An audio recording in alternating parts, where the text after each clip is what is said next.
Our Human Settlements Minister Mmamoloko Kubayi delivered her department's 2023-2024 budget vote earlier today in Parliament. She outlined key priorities and performance highlights, including the negative impact of asbestos roofs and the emergency housing program to enable the department to respond to disaster effectively and timeously. Minister Kubayi joins us now to talk more on that budget. Minister, good to have you, and thank you very much for your time tonight here on In Focus.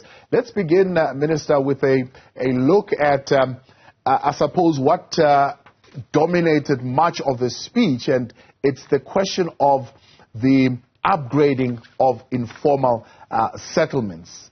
It's been said, and you yourself, when you came into this office, you highlighted this issue, that there's very little capacity within your department to be able to implement this informal settlement upgrade program effectively.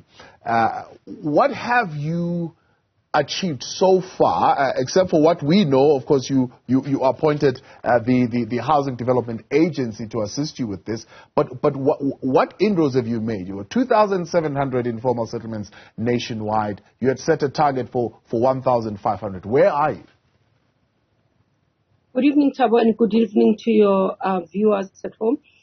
Indeed, we've set a target of 1,500 of upgrading of informal settlements. In terms of capacity building, we have appointed in terms of technical capacity as well, including in the department.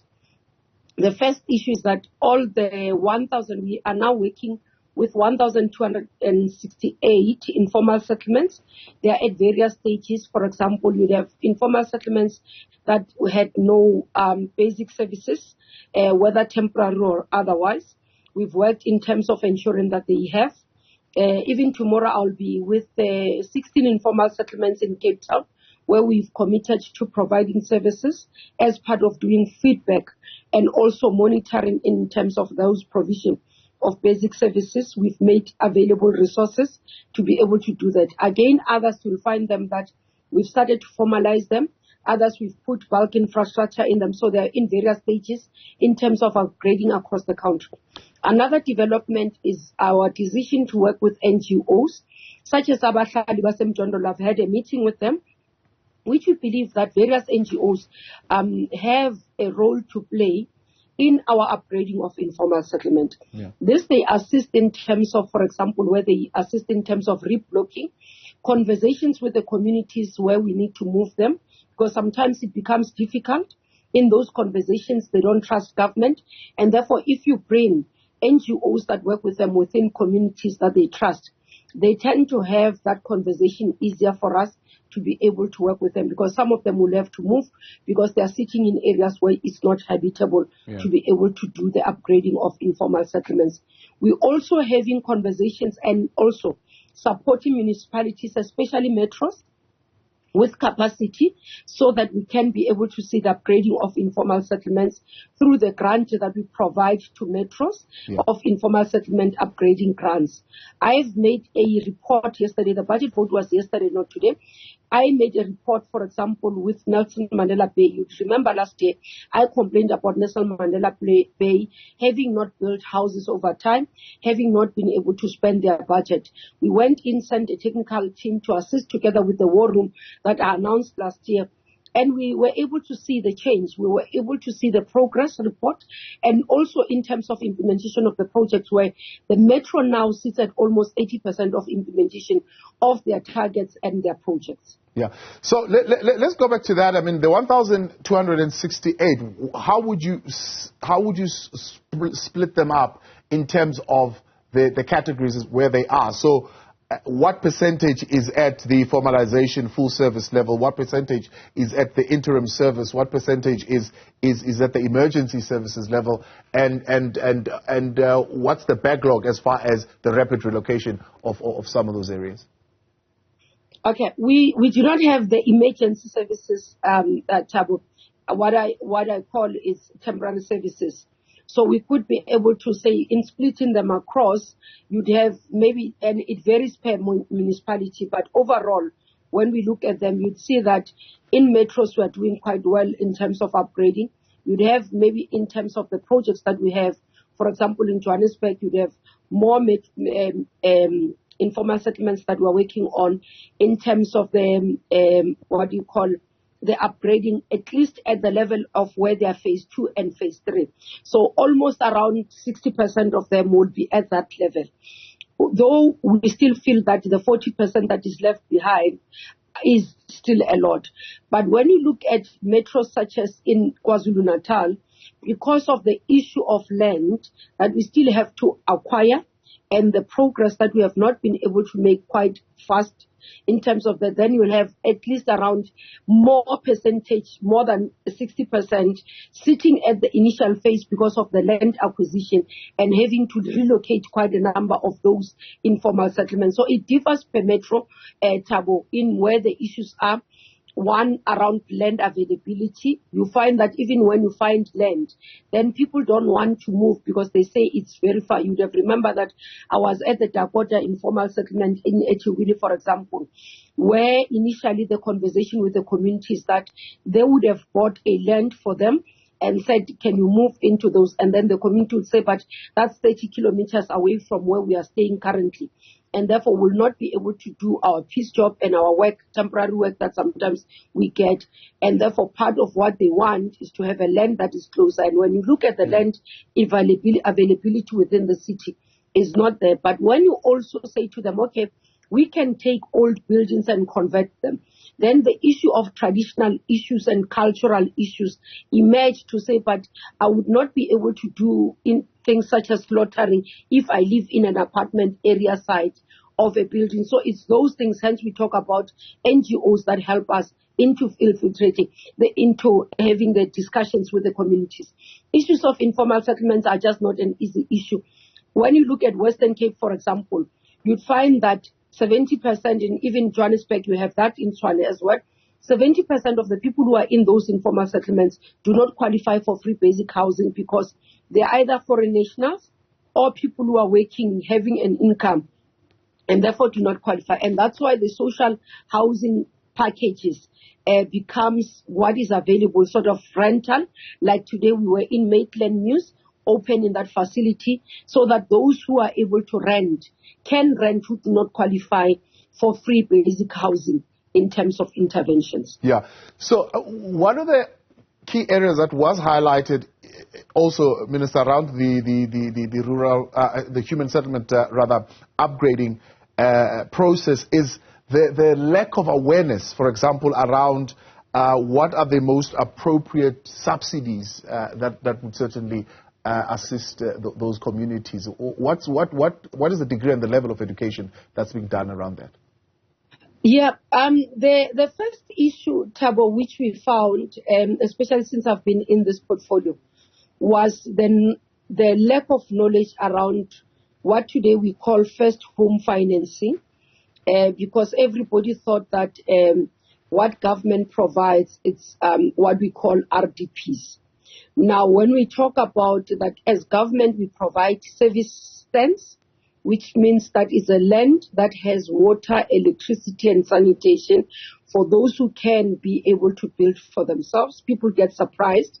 We tell people that we're able to provide low rental stock where you do not own the property like in the apartments under what is run by SHRA, Social Housing Regulatory Authority, and our own social housing institutions that we support. People get surprised. We also provide a subsidy in terms of those who are applying for bonds so that we can reduce the level of affordability, but also ensure that they qualify through our first home financing as a product. So that's one of the things that we find that communities think that we only provide RDPs. And hence, when we launched the first home financing, we went out, the team is rolling it across the country, making sure that people are knowing about it, going into communities. But also as we go through Imbizo ourselves, we share the information. And with the approach now, that we've been approached to implement the government employee housing scheme, we believe that first home financing will get to be known better by South Africans as an option for them. The weakness in the sectoral coordination since you're coming in, has that improved? So with the various other departments, water and electricity, that are supposed to come in, special planning and so on and so forth? No, definitely it has improved quite well, not only with other sister departments, but across government in terms of the 3 spheres of government. I can say, for example, you'd have seen us doing joint visit with Minister of Kokta in KwaZulu-Natal.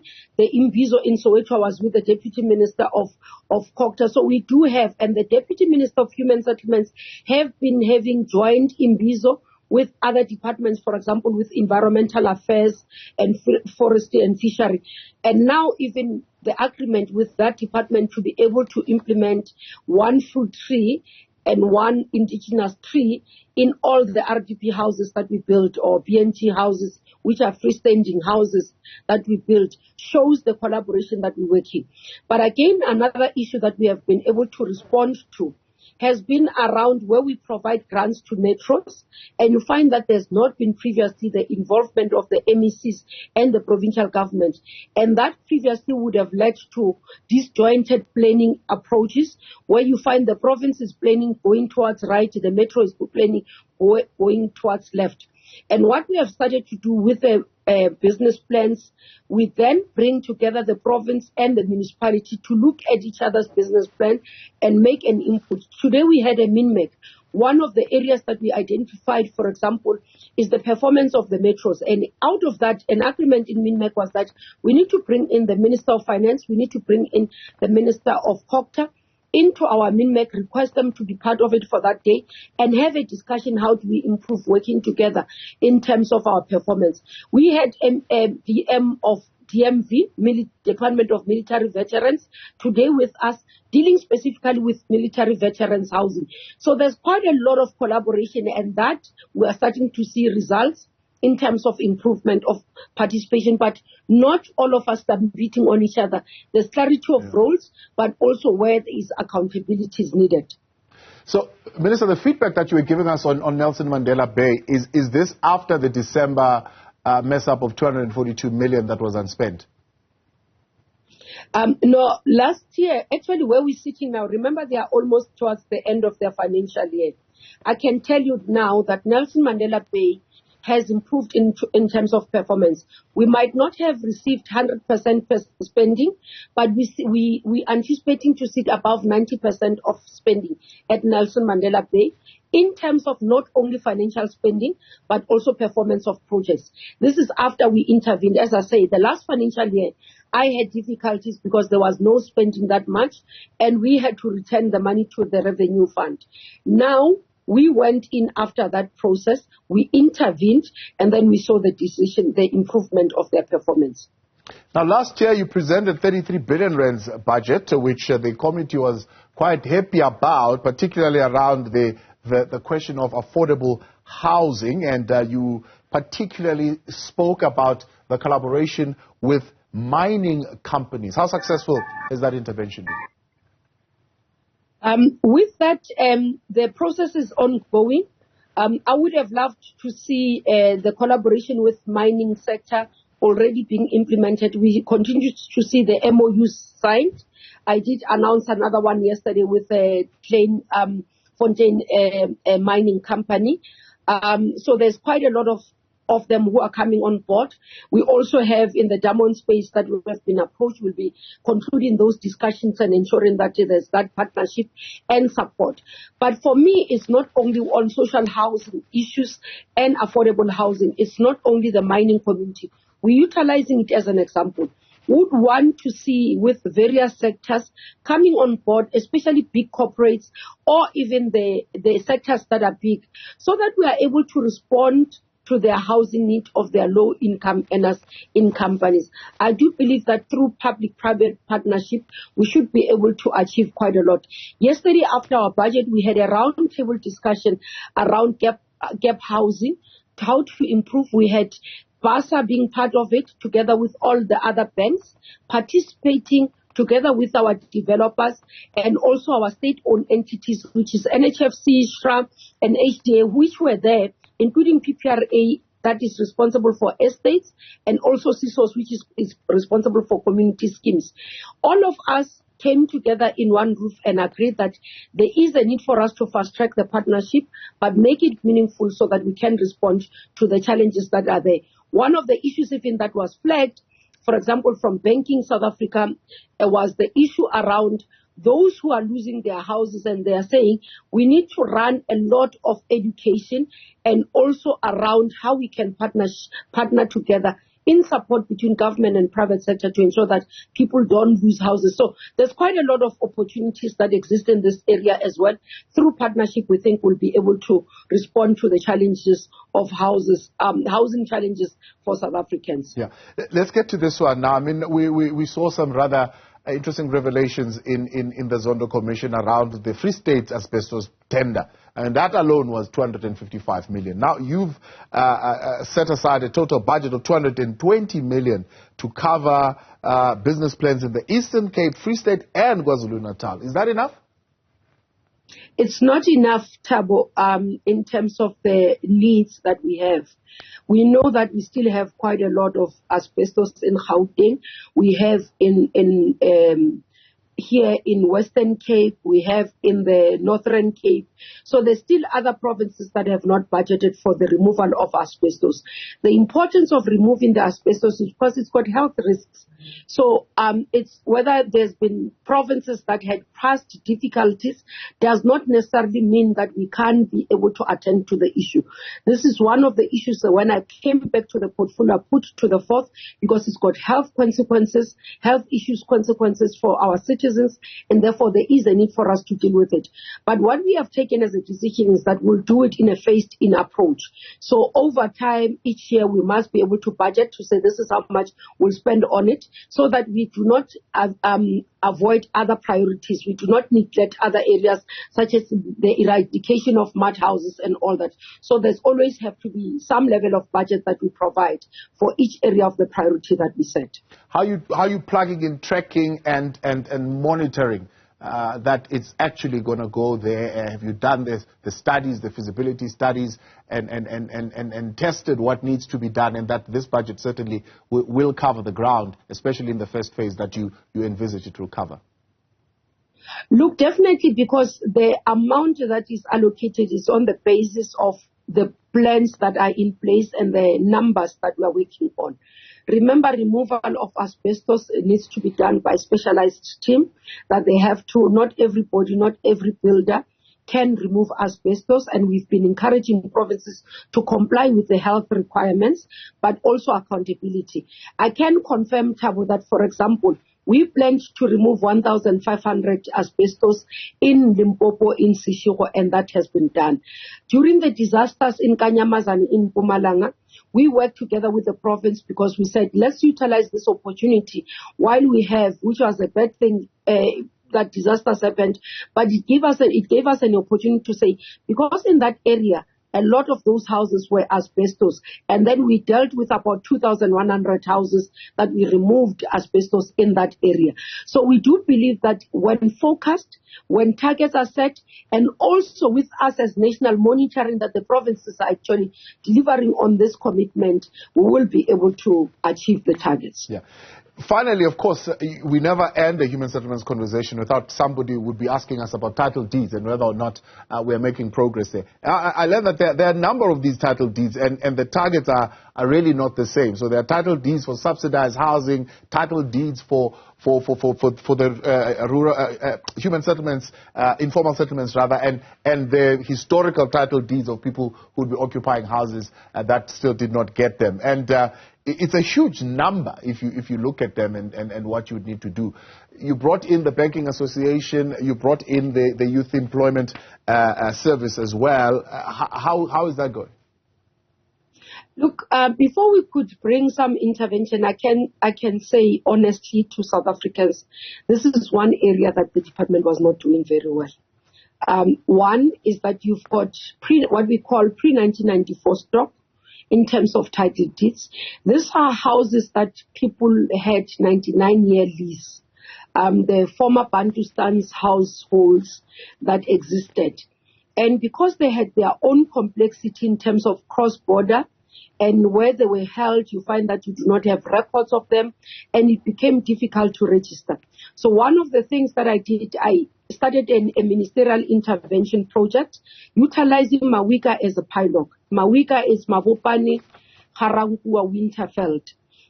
We utilized that as a pilot. There are about 14,000 houses there that they do not have title deeds. They've lived in those houses for more than 30 years, and those were on 99-year lease. When we look at it, because they previously belonged to Northwest and they were under Buputatswana government and under Northwest Housing Corporation. So the issue of tracking of the records of the real owners became an issue. But secondly, in terms of transfer, others would say there was outstanding debts that existed on those houses. So currently, I'm confident that about 8,000 of them we are resolving, we are finalizing, will be handing over those title deeds to those communities, and the remainder will be able to finish within this financial year as we conclude. Lessons learned out of those is that's why we are utilizing that, because we do note that Northwest Housing Corporation, for example, we have properties that are in Free State, that are in Gauteng, and also in Northwest still, and also in Gauteng. So we're sorting those out and utilizing that example to deal with former Bantustan households. In many areas such as Soweto, we've been able to do that where there are no disputes of families in terms of old stock. Where it has become now a backlog, which I said to the MECs today, we need to find a better way of dealing with them, is that we hand over RDP today, and then we delay in issuing a title deed. After 5 years, if you delay, then when you come back, you find that the person that you handed over the house is no longer the person that is presently there. And therefore, the issuing of title deeds is a bit of a challenge. Some of them, we don't find them. Some of them have sold the houses and all those things. So there are various challenges. Others is disputes within the families, or somebody who has deceased and then the master court takes a time. But what we have done, we've brought in Operation Vulindlela to assist us in unlocking where, for example, there are interdepartmental issues, there are intergovernmental issues, for example, in local government, where you have declaration of townships not being done, and therefore you can't issue a title deed until that municipality has do those things. So they are assisting with us. I'm hoping before the end of this financial year, we'll see a huge improvement in this area, and we'll be tracking it and bringing in more capacity to assist us to deal with this area of work. Minister, we appreciate your time. Thanks so much for coming on. That's Human Settlements Minister Mmamoloko Kubayi.